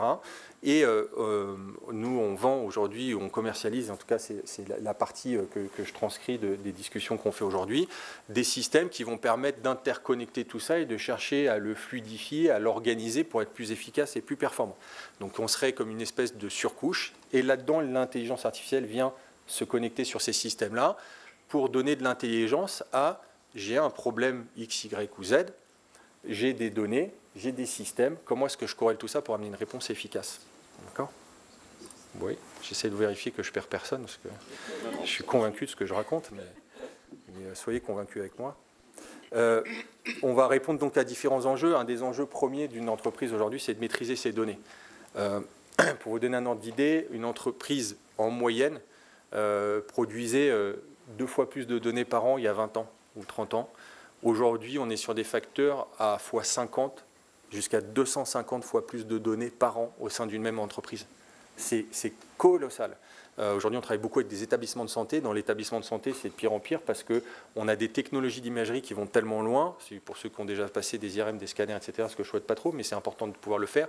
La donnée devient tellement dense. Personnellement, j'ai eu un examen d'un scanner, d'un IRM du dos, et en fait, on voit qu'on reconstruit complètement le squelette en 3D, etc., à partir d'un passage dans une machine. Ça pèse très, très lourd informatiquement. Il faut être capable de l'exploiter et d'en obtenir un maximum de qualité. Et aujourd'hui, l'intelligence artificielle vient aider des médecins, des chercheurs à analyser ces IRM pour être capable de compléter les diagnostics que sont capables de faire des médecins. Donc ça veut dire que vraiment la technologie aujourd'hui est en pleine étude. Alors elle n'est pas encore aboutie. Aujourd'hui on n'a pas, et on n'ira pas, probablement pas, parce que quand on est sur des métiers de la santé, vers un diagnostic 100% électronisé. En revanche, la technologie peut aider à compléter des diagnostics, à confirmer ou à ajouter des ressources de recherche complémentaires. Et par exemple, il y a dans certains cas, chez certains médecins, vient dire est-ce que vous avez bien vérifié tel sujet, tel sujet, tel sujet, parce que sur la base de l'IRM que j'ai entre les mains, je peux soupçonner ceci. Et ça, c'est une IA qui vient l'apporter. Donc vous voyez que la technologie aujourd'hui rentre complètement en ligne de compte. Si je ramène ça au domaine du privé, on était sur la maîtrise des données. On va réduire les temps de traitement. On parlait de relations clients, on parle de NPS, etc. Aujourd'hui, un client, il attend de plus en plus une réponse rapide, claire, efficace. Et on veut qu'elle soit de plus en plus mobile. Personnellement, je suis un grand fada du téléphone portable, je fais presque tout avec ça. Et il est vrai qu'aujourd'hui, quand j'achète ou je veux louer ou je veux chercher quelque chose, j'ai tendance à vouloir une réponse quasi immédiate. Et aujourd'hui, les entreprises se posent cette question de comment est-ce que j'automatise un maximum. On parlait d'automatisation, pareil, dans la présentation de M. Vizin. Aujourd'hui, on cherche à comprendre comment est-ce qu'on peut automatiser certaines réponses. Non pas qu'on pense que l'employé n'a pas d'intérêt à être, mais quitte à payer un employé un certain salaire, on souhaite qu'il soit efficace ou qu'il apporte quelque chose plutôt que juste apporter une réponse basico-basique qui peut être apportée quasiment instantanément par un système.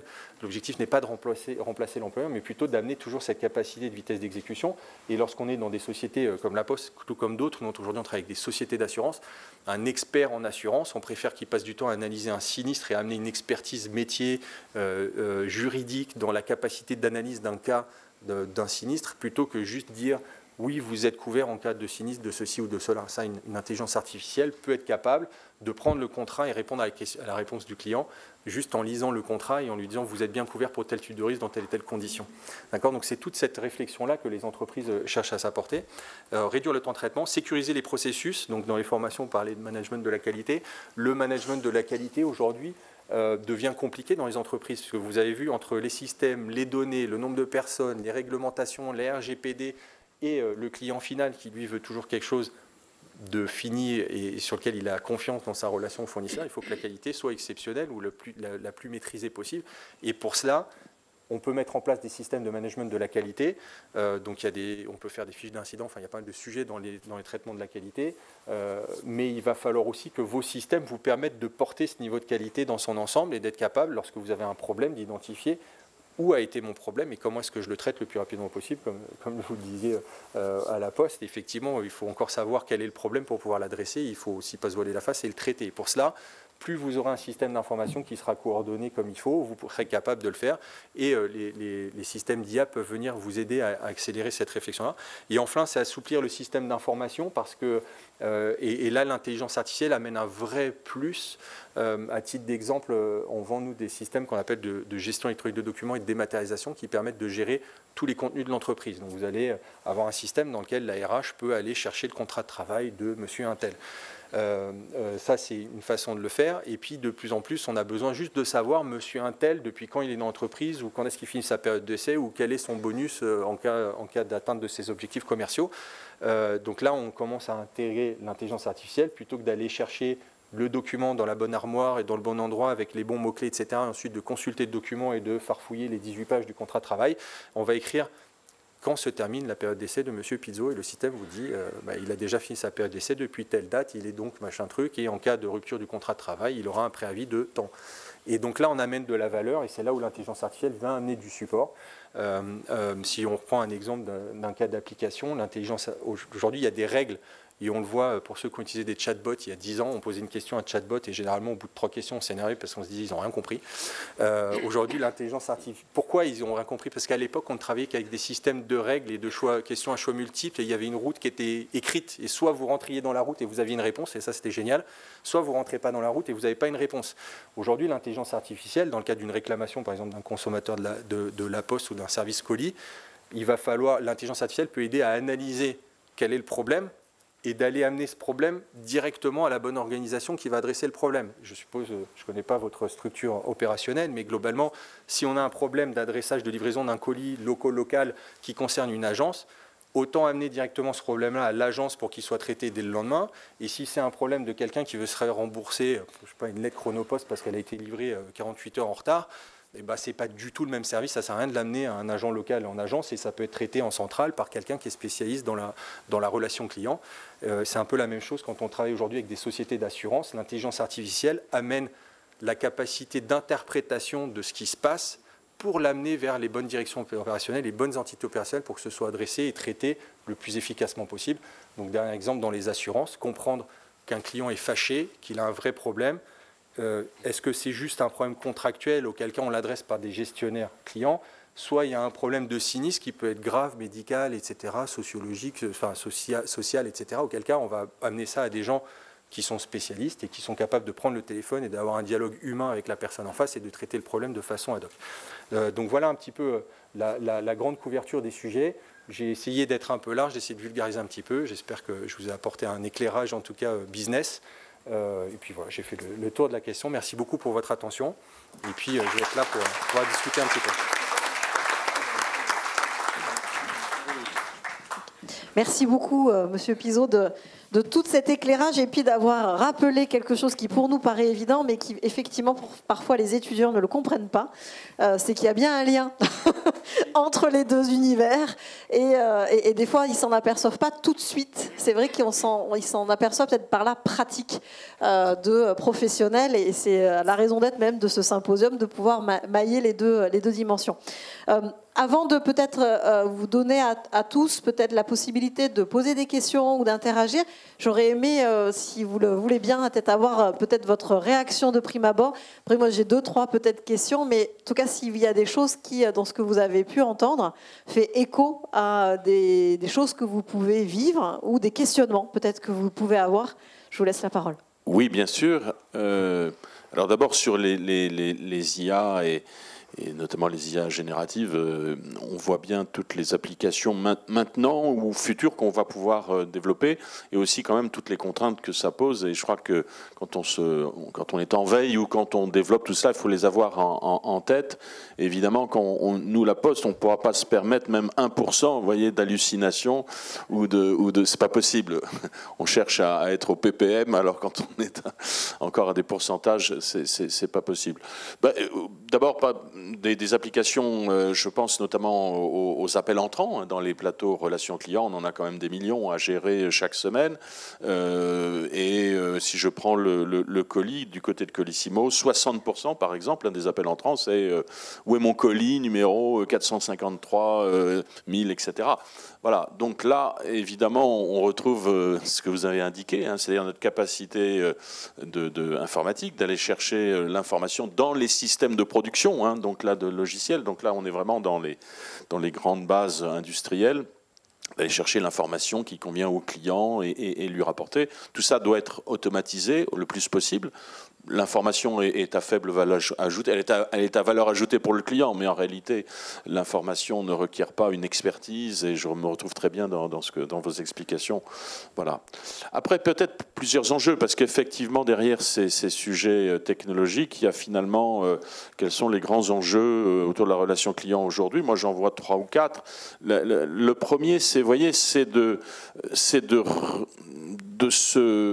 se remettre en relation directe avec nos clients. Je crois que les grandes entreprises, longtemps, dans les années 70-80, ont essayé un peu de se protéger du client. Il ne fallait pas gêner, d'ailleurs, la journée du facteur, il ne peut pas être dérangé en permanence par un client qui va l'appeler pour ceci, cela. Il a un travail à faire. Et donc, on a cherché, puis on n'avait pas encore tous les moyens, plutôt à concentrer, vous voyez, les appels entrants, les problèmes des clients. Allez, on va les spécialiser dans des grandes plateaux de relations clients et qui vont gérer et qui vont centraliser tout ça.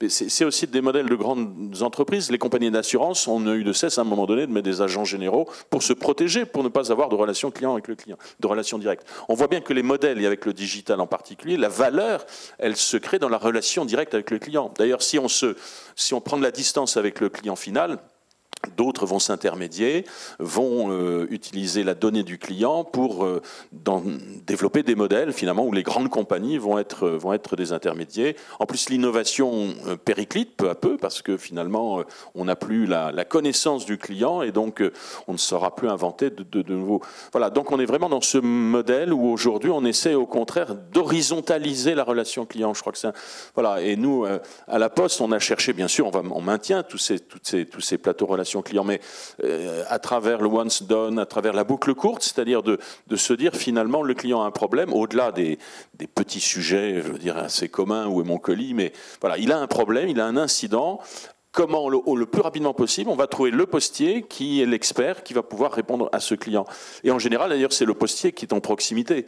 Et plutôt que d'appeler un plateau relation client à Paris ou ailleurs, c'est finalement de régler. Et donc, effectivement, ça reboucle avec le système d'excellence où l'appel entrant de la veille, eh bien, comment nous faisons pour que le postier en proximité récupère cette information. Et le client est complètement réenchanté dès le lendemain de voir que le postier de proximité, son facteur, ah bon, vous êtes au courant de l'appel que j'ai lancé? Et en plus, effectivement, le postier qui va pouvoir trouver l'information utile dans les systèmes. Voilà, c'est toute cette relation directe qu'il faut retrouver. Après, un deuxième enjeu très important, évidemment, c'est l'omnicanalité. C'est-à-dire le client, il va rentrer dans l'entreprise, soit par son facteur de proximité, il va appeler, il va utiliser le téléphone, il va appeler le 3631, il va aller sur laposte.fr. Voilà. Tous ces canaux, c'est à la fois complexe, mais en même temps, de pouvoir les articuler et les connecter entre eux pour capitaliser justement sur ce que le client recherche et passer à l'information le plus rapidement possible et immédiatement aux différents aux différentes interfaces possibles, évidemment, d'avoir la même réponse, c'est aussi absolument capital. Donc cette complexité, il faut la gérer, et en même temps, il faut en tirer toute la valeur qui est possible. Peut-être un troisième aussi enjeu que je vois, évidemment, c'est l'écoute du client. C'est-à-dire que derrière ces sujets et à travers ces fonctionnalités technologiques, il ne faut pas oublier finalement l'écoute qu'on va en tirer, la valeur d'écoute qu'on en... Voilà, la stratégie, l'action, elle se fonde sur la connaissance du client. Et la connaissance, elle se fonde sur l'écoute. Donc tous ces systèmes ne doivent pas nous gêner le feedback, hein, voilà, et des incidents, des signaux faibles dans des problèmes de qualité, ou au contraire des signaux faibles, au contraire, qui permettent de détecter le besoin d'un client, et finalement on va en tirer une offre nouvelle. Eh bien, donc on tire beaucoup de valeur de ces plateaux relations clients. Et donc, c'est ça qu'il faut extraire. Et alors, évidemment, toutes ces technologies peuvent nous aider justement à faire la productivité, les choses simples, pour extraire vraiment la valeur des retours de ces plateaux relations clients. Merci beaucoup. Et merci de revenir sur le rôle de l'humain et là, le rôle dans votre cas, évidemment, du facteur. Parce qu'effectivement, on a tous dans notre imaginaire collectif, évidemment, quel est son rôle dans le quotidien. Et c'est vrai que c'est cette jonction qu'il peut y avoir entre ce qui peut être remonté de la part d'un client insatisfait parce qu'il a perdu quelque chose et d'avoir une réponse d'un être humain. Enfin bon, moi je suis assez favorable à ces postures-là, et donc c'est important de revenir sur ce point. Est-ce que peut-être dans ce qui a pu être dit, vous aviez envie de réagir sur un certain point en particulier? Moi, il y avait des idées que j'avais notées et sur lesquelles j'aurais peut-être aimé qu'on puisse revenir. C'est notamment, et là je fais le lien en même temps avec la formation qu'on donne en tant qu'enseignant-chercheur, c'est le point sur les compétences qui sont nécessaires pour intégrer dans les nouveaux métiers et dans les métiers actuels. Toute cette question-là du digital, c'est à mon sens loin d'être simple. Enfin, on s'en rend bien compte nous-mêmes hein, quand on est confronté à ça. Et ce que vous mentionnez sur ce paradoxe de complexité, enfin d'apparence, d'apparente simplicité, et derrière cette complexité, donc vous précisiez qu'il y avait même au niveau de gens que l'on pourrait penser être des experts, les informaticiens, a priori, il y a déjà des différences. Donc j'allais dire pour nous, gens du commun, qui ne sommes pas informaticiens, il me semble que c'est encore plus accru comme différence, comme variance en termes d'intégration au niveau des compétences. Est-ce que sur ces points-là, vous avez peut-être pu noter des choses spécifiques, et puis peut-être dans vos propres structures, à tous les deux, sur notamment peut-être aussi les facteurs, parce que ce n'est pas anodin, sur le profil du métier? Alors, je pense que là où la première chose qui change, c'est sur la capacité de ces outils. En fait, la panoplie d'outils qu'on a à disposition, donc c'est du moteur de recherche, c'est de la base de données de connaissances, c'est du système expert, c'est de l'IA générative, etc., etc. Ces outils-là, en fait, vont permettre d'explorer des solutions à un problème. Donc pour moi, il y a deux besoins de formation. Il y a un premier besoin de formation, c'est peut-être de recentrer une partie de la formation sur ce que l'IA ne sait pas faire, c'est-à-dire diagnostiquer, en fait, faire le travail de terrain d'identification des problèmes qui se posent. Et donc là, typiquement, ça peut être le facteur qui a des remontées d'informations de clients qui sont mécontents pour telle ou telle raison. C'est arriver à un moment donné à capitaliser sur un travail humain d'identification de problèmes, et donc peut-être de remettre du poids sur des méthodologies qui permettent d'aller, comment dire, détailler, décrire, approfondir en fait les problèmes qui sont vécus par les clients. Parce que ça, pour le moment, c'est quelque chose qu'une IA ne va pas faire à votre place. En fait, la solution qu'elle va vous proposer, par défaut, c'est la solution qui correspond à ce qu'elle a trouvé dans son jeu d'entraînement. Et donc, ce n'est pas elle qui va aller voir sur le terrain et faire le diagnostic. Donc ça, pour moi, en termes d'enseignement, c'est un premier point important. Le deuxième, c'est que pour moi, on a le même problème avec les IA génératives qu'on a pu avoir avec Google, par exemple. C'est que l'utilisation des opérateurs de recherche avancés Ça reste quelque chose qui est naturel pour quelqu'un qui fait de la recherche d'informations régulièrement ou qui l'enseigne, mais c'est quelque chose qui est mal maîtrisé. Donc, quel outil de recherche est-ce qu'on utilise? Est-ce qu'on utilise un Google classique, un Google Actualité, un Scholar ou un Perplexity.ai pour prendre un truc, couplage, moteur de recherche IA? Donc, il y a déjà une complexité liée aux outils de recherche d'information qui existent depuis plus de 20 ans, mais qui restent mal maîtrisés. Et en fait, on a pour moi ce même problème de maîtrise en fait, d'outils d'exploration type ChatGPT ou autre, mais qui est amplifié par le fait que ça a l'air simple. C'est-à-dire on pose une question, ça répond. Et donc ça peut inciter à ne pas approfondir en fait le fonctionnement de l'outil. Alors que Google, il y avait un côté frustrant où parfois il voit juste, parfois il tape à côté, et donc à un moment donné, on essaie peut-être plus spontanément de comprendre comment le contraindre à faire ce qu'on veut. On a peut-être moins cette sensation-là avec quelque chose comme ChatGPT, qui est vraiment très très sensible à la manière de poser la question. Donc typiquement, le fait d'imposer un rôle à ChatGPT va l'amener à émettre des réponses qui sont plus généralistes, ou au contraire à émettre des réponses qui sont des réponses d'experts, par exemple. Donc, si vous cherchez une réponse pointue, plus ancrée dans la littérature scientifique, le fait de lui imposer un rôle d'expert dans un domaine particulier va orienter la réponse dans un spectre qui sera beaucoup plus satisfaisant, par exemple, sur l'utilisateur. Donc ça, pour moi, c'est deux aspects. C'est un côté plus humain de contact avec le terrain et d'outillage en fait, de l'activité de diagnostic. Ça, c'est une première chose. Et la deuxième, c'est rappeler que ça reste des outils qui ne sont pas des outils intelligents, ça je ne l'ai pas dit, mais ChatGPT, typiquement, c'est un modèle statistique de langage. Donc en fait, c'est un beau parleur, il génère du texte qui est statistiquement cohérent, mais il n'a pas de compréhension, ni de votre... En fait, il interprète votre prompt, mais il ne le comprend pas, et il génère un texte statistiquement cohérent, mais sans le comprendre. Et ce qui est très perturbant du point de vue d'un informaticien, qui comprend un peu comment ce modèle-là fonctionne, c'est que même s'il ne comprend pas, il est capable de raisonner, et même si c'est un modèle de langage, il est capable d'évaluer. Et donc on en parle pour faire de l'évaluation d'étudiants, mais je l'ai vu utiliser par Microsoft, par exemple, pour faire de l'évaluation de réponses de petits modèles de langage. Donc on l'utilise pour faire de l'évaluation. Ça fonctionne. Et donc là, c'est le côté ingénieur qui parle. On ne sait pas trop pourquoi ça marche, mais ça marche.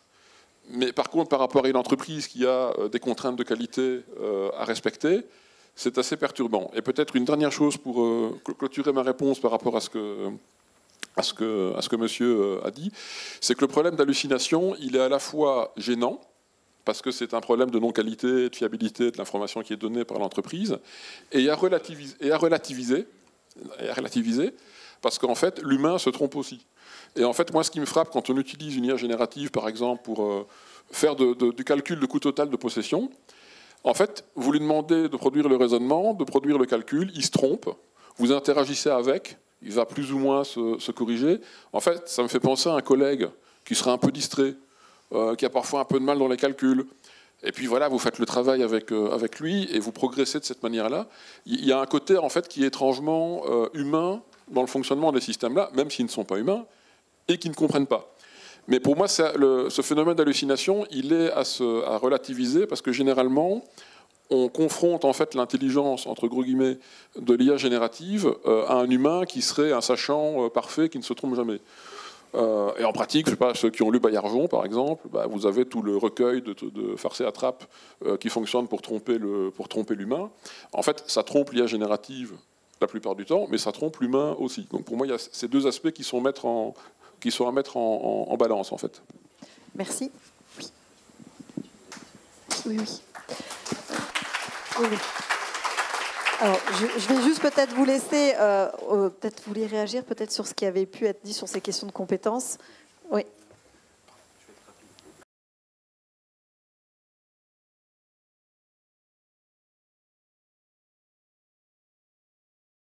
Y arriver.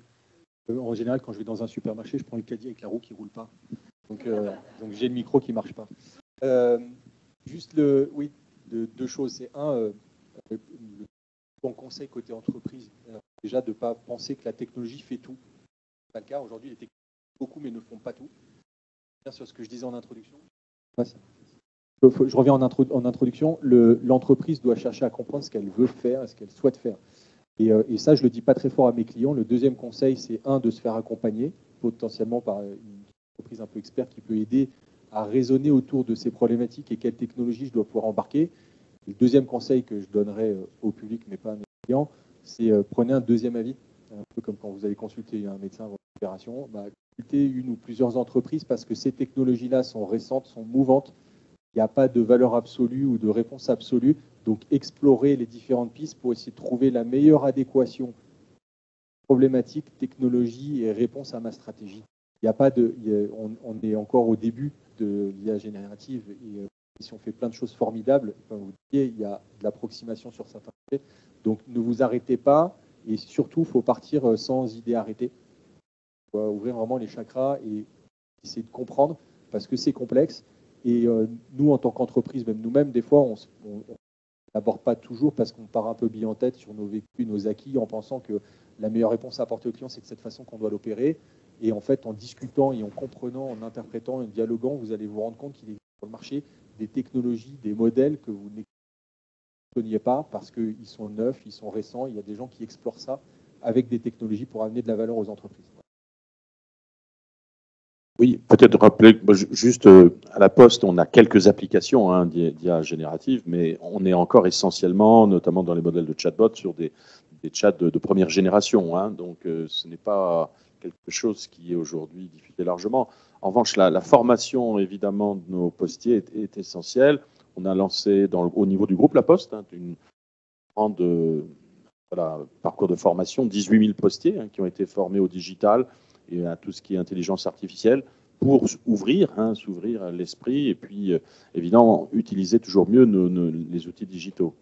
Sur les facteurs, ce qui est important, c'est évidemment, ils ont tous un Factéo, donc un smartphone qui est un assistant personnel. Et c'est à travers ce Factéo qu'on met en place des applications qui peuvent être reliées d'ailleurs à des systèmes de production ou de relations clients ou encore commerciaux pour faire des apports commerciaux. En tout cas, c'est un outil de proximité qui doit nous permettre aussi de réaliser mieux à la fois connaître les besoins de nos clients, ils ont besoin de cela. Et donc, c'est un outil aussi de connaissance du client qui nous permet de faire de la conquête, de régler les sujets d'excellence opérationnelle et de faire remonter de l'information. Donc, comment tout cela est interconnecté jusqu'au Factéo du facteur et de garder la proximité humaine, c'est un enjeu essentiel. Merci beaucoup de revenir sur ce point. Vous aurez compris quand même qu'on parle de digital et d'IA et toutes ces technologies, mais en remettant peut-être un peu plus au centre aussi l'être humain qui peut écouter, qui peut observer pour justement sentir aussi toutes ces données. Alors, vu que le temps s'écoule évidemment et c'est normal, est-ce que en revanche vous auriez aimé peut-être poser des questions ou en tout cas interagir avec nos intervenants? Donc oui, avec plaisir. Alors, est-ce qu'on peut peut-être lui donner un micro? Parce qu'en fait, j'ai l'impression que les micros... Alors, juste pour votre information, les micros, mettez-les bien proches de votre bouche. Voilà. Ouais, bonjour à toutes et à tous, François Copignot, La Poste. Merci. Moi, j'avais justement une question sur la manière dont les consommateurs, les clients perçoivent ces outils. Je crois qu'on a tous été confrontés en tant que consommateurs à la première génération de ces outils, les chatbots, qu'évoquait Philippe Dorge. Et malheureusement, beaucoup d'entreprises ont utilisé ça un petit peu comme des cerbères pour éviter qu'on arrive finalement à joindre un téléconseiller. Et donc, certes, pour essayer de résoudre le problème, mais enfin, on l'a tous vu, c'est quand même souvent une façon de ne pas créer le contact humain. Ça a sans doute été une grande erreur de la part de ces entreprises.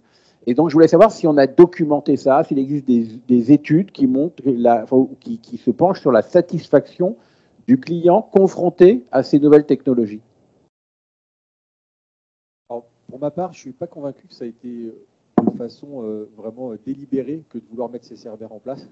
Je pense qu'on a été, les entreprises qui ont exploité ça, on se sont retrouvés un peu victimes du système. Comme je vous disais, les technologies d'avant raisonnaient sur des logigrammes de réponse. Et si vous ne rentriez pas dans le logigramme, vous n'obteniez pas la réponse. Donc, ça m'agaçait, ça a agacé énormément de clients.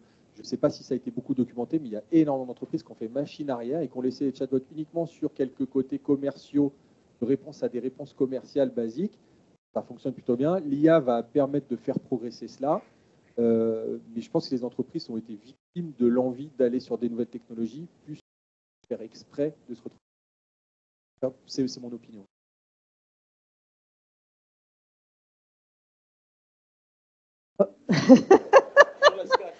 Oui, non. Alors, pour la question, là, peut-être qu'il y a des choses qui seront énoncées dans la journée, d'autant plus qu'on a des académiques qui sont vraiment spécialisés en marketing. Moi, je ne suis pas spécialisée en marketing, mais peut-être pour au moins répondre, ça va dépendre aussi de la définition, j'allais dire, de la valeur que l'on avait accordée aussi à cet outil. Si c'était une valeur, effectivement, qui était basique, fonctionnelle, il y a de grandes chances que les retours ne soient pas forcément négatifs. En revanche, si la définition qu'on avait de la valeur, et j'allais dire pire si c'était une valeur un peu plus justement relationnelle, humaine, etc., là, bon, évidemment, on tape un peu à côté de ce que l'intention qu'on pouvait avoir, et l'expérience que vous venez de relater fait écho à cela. Mais ça va dépendre, à mon sens, quand même vraiment de cette définition de ce qu'on entend par la valeur. On n'en a pas peut-être parlé plus que ça, mais en vous écoutant, j'y faisais attention à titre personnel. Et c'est vrai que si on a une valeur basique, une valeur d'usage fonctionnelle, c'est peut-être pas la même chose que si on a une valeur aussi émotionnelle que l'on veut introduire.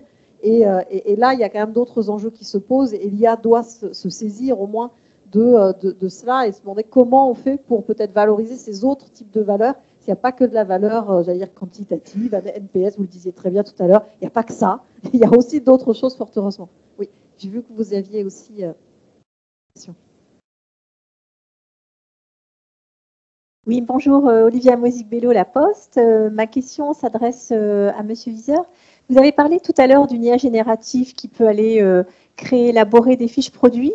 On connaît en fait le savoir-faire du commercial qui va aller ciseler son argumentaire, sa fiche produit, parce qu'il connaît sa cible client. Il sait que par exemple, si on est à La Poste, entre un petit pro et une grande entreprise, on n'a pas les mêmes problèmes, on n'a pas les mêmes besoins.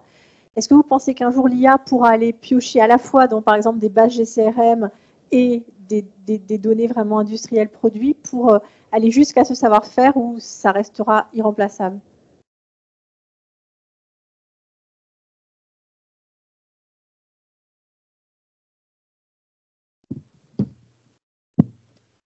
En fait, ça, c'est un type d'information que vous allez rajouter au niveau du prompt, en fait.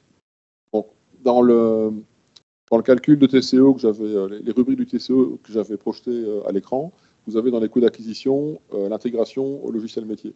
Donc, ça veut dire que le système d'IA générative que vous allez implémenter, vous pouvez l'alimenter, que vous allez créer, vous pouvez l'alimenter par toute une série de données qui viennent d'autres applications. Donc, ces données, ça peut être des spécifications techniques en fait, qui viennent de vos bases de données ou de documentation, mais ça peut aussi être éventuellement des informations sur des profils clients qui vont être intégrés en fait, dans le prompt pour orienter en fait, le travail de rédaction.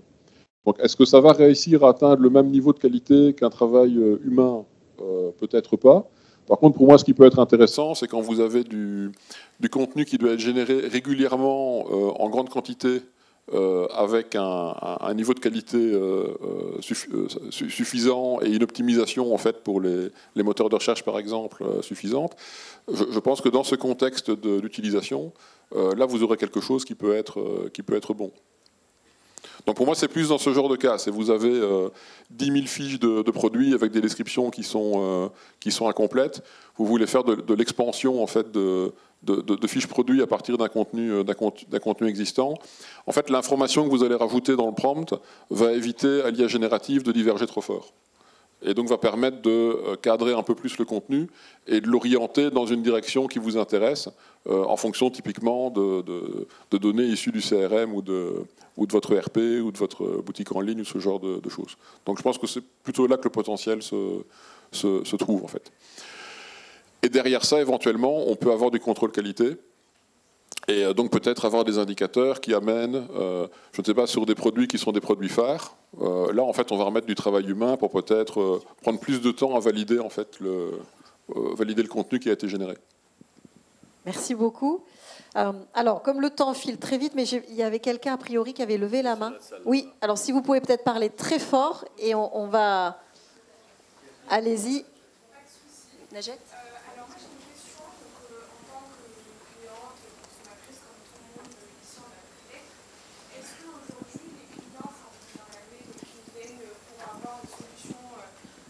automatisé ou via l'intelligence artificielle, est-ce qu'ils posent des limites, en vrai en même temps, est-ce qu'ils posent des limites finalement à cette intelligence artificielle pour que leurs clients en fait se sentent pas tout simplement mis de côté ou pas suffisamment écoutés, en tout cas qu'il n'y ait pas une interaction humaine. Je ne sais pas si... Oui, je pense. C'est clair. Ouais. Oui, en fait, toutes les IA, comme l'expliqué dans le prompt, dans les systèmes, on va implémenter un maximum de règles pour permettre au système d'être capable d'être fin et le plus fin possible dans sa réponse.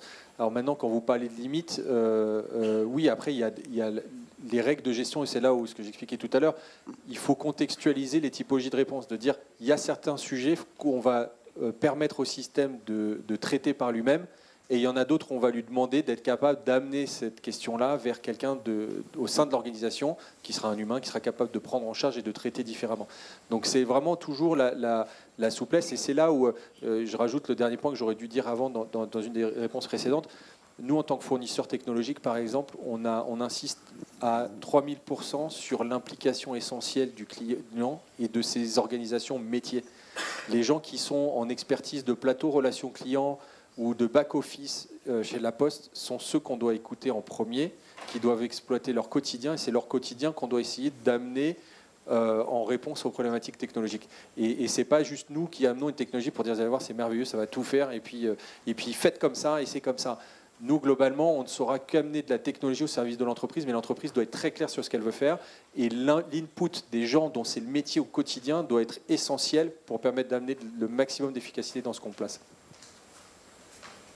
Deux remarques rapides, c'est qu'effectivement, dans l'intégration des technologies dans les organisations, premier écueil, c'est le phénomène de hype, c'est-à-dire l'emballement médiatique sur une technologie qui fait qu'on veut absolument pousser ou du chatbot parce que c'était à la mode il y a quelques années, ou de l'IA générative aujourd'hui parce que c'est un sujet chaud, ou du métaverse parce que également sujet relativement chaud. Deuxième point important, c'est les questions d'adoption.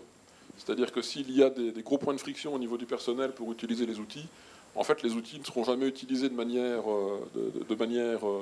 optimale parce que le personnel va essayer d'aller à l'encontre ou va trouver des workarounds, des contournements pour essayer de faire autre chose ou de continuer comme avant. Et donc ça, c'est vraiment toute la partie gestion humaine, en fait, la partie humaine de la gestion du changement. C'est ce qu'on met dans les coûts d'intégration de mon TCO, et c'est clairement un des gros points. C'est que la techno, c'est un point, l'adoption par l'utilisateur, c'en est un autre qui est extrêmement important et qui conditionne le succès du projet, en fait.